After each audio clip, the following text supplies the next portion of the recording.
எல்லாருக்கும் வணக்கம். எப்படி இருக்கீங்க? நம்ம இன்றைக்கி நம்பர்ஸ் எண்களை பற்றி பார்ப்போம். இது எல்லாமே ஸ்கூல் ஸ்டூடெண்ட்டுக்காக தான். உங்களுக்கு எல்லாருக்குமே தெரிஞ்சிருக்கும். இருந்தாலும் ஜஸ்ட் ஒரு தடவை நம்ம எண்கள் இந்தியாவில் எப்படி, நம்ம தமிழ்நாட்டில் இந்தியாவில் எப்படி எண்களை நம்ம சொல்கிறோம், நம்ம இந்தியா விட்டு வெளியே போனால் எண்கள் எப்படி நம்ம உச்சரிக்கிறோம், அதனுடைய வழிகள் என்ன அப்படின்றத பார்ப்போம். இந்தியாவில் இப்போ பார்த்திங்கன்னா நம்ம நம்பர்ஸை இந்த டேபிளில் பார்த்திங்கன்னா உங்களுக்கு தெரியும்.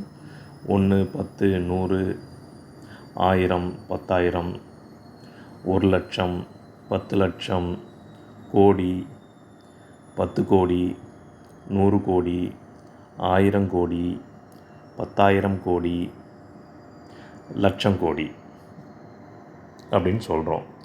இதே நம்ம வெளிநாடுகளில், இந்தியாவை தவிர வெளியே மேலை நாடுகள், இப்போ நீங்கள் USA, ஈரோப், மிடில் ஈஸ்ட், அங்கெல்லாம் பார்த்திங்கன்னா இப்போது நம்ம 1, 10, 100, 1000, 10,000 அது வரைக்கும் எல்லாம் சேம் தான். 1 1 தான், 10 10, 100 100, 1000 1000, ஒரு 1000 1000, அப்புறம் 10,000 பார்த்திங்கன்னா 10,000.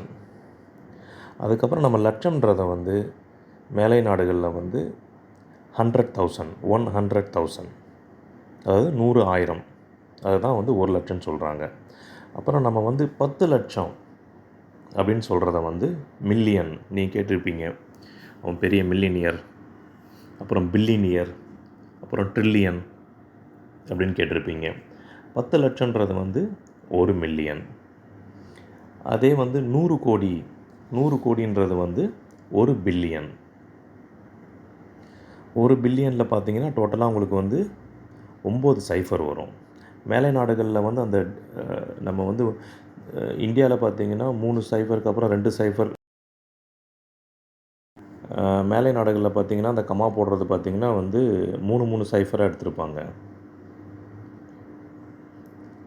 சரிங்களா? அப்போ பார்த்திங்கன்னா ட்ரில்லியன்றது 1 லட்சம் கோடி. இது நம்ம மேஜராக தெரிஞ்சிக்க வேண்டியது மில்லியன்னா எவ்வளவு. மில்லியன்னா 10 லட்சம், பில்லியன்னா 100 கோடி, ட்ரில்லியன்னா 1 லட்சம் கோடி.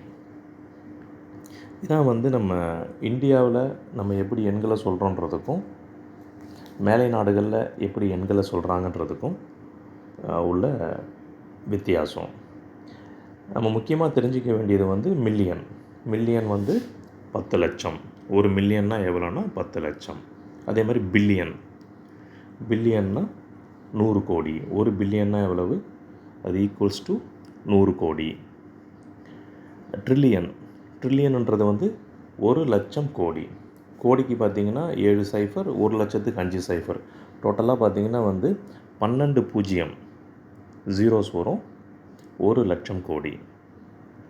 இது நிறைய எல்லாருக்கும் தெரிஞ்சிருக்கும். நான் சொல்கிறது எல்லாமே ஸ்கூலில் படிக்கிற 7th 8th 9th 10th ஸ்டூடெண்ட்ஸுக்கு தெரிஞ்சுக்கணும் அப்படின்றதுக்காக சொல்கிறேன். சரிங்களா? நீங்கள் அதே மாதிரி பார்த்திங்கன்னா நம்ம இந்தியாவில் ஜிடிபியை பேசும்போது ட்ரில்லியன், நம்ம கவர்மெண்ட் சொல்கிறாங்க நம்ம 5 ட்ரில்லியன் ஜிடிபியை அடையணும் அப்படின்னு சொல்கிறாங்க. அப்போ 5 ட்ரில்லியன், ட்ரில்லியன்றபோது 1 லட்சம் கோடி. அப்போ 5 லட்சம் கோடி அளவுக்கு நம்ம பொருளாதாரம் பெருசாகணும் அப்படின்னு சொல்லிட்டு நம்ம கவர்மெண்ட் விரும்புகிறாங்க. அதை நோக்கி நம்ம ஒரு இலக்கை வச்சு பயணிக்கணும்னு சொல்கிறாங்க. அதனால் ட்ரில்லியன்னா இப்போ நீங்கள் தெரிஞ்சிருப்பீங்கன்னு நினைக்கிறேன். 1 ட்ரில்லியன்றது 1 லட்சம் கோடி, பில்லியன்றது 100 கோடி, மில்லியன் சொல்கிறது 10 லட்சம். இந்த பதிவு உங்களுக்கு கொஞ்சம் பயனுள்ளதாக இருக்கும்னு நினைக்கிறேன். நம்ம நெக்ஸ்ட்டு ஒன்றா பார்ப்போம். ஜிடிபினா என்ன அப்படின்றத பற்றியும் பார்ப்போம். உங்களுக்கு இது யூஸ்ஃபுல்லாக இருந்துச்சுன்னா சப்ஸ்கிரைப் பண்ணுங்கள், லைக் பண்ணுங்கள், ஷேர் பண்ணுங்கள். தேங்க்யூ. நன்றி.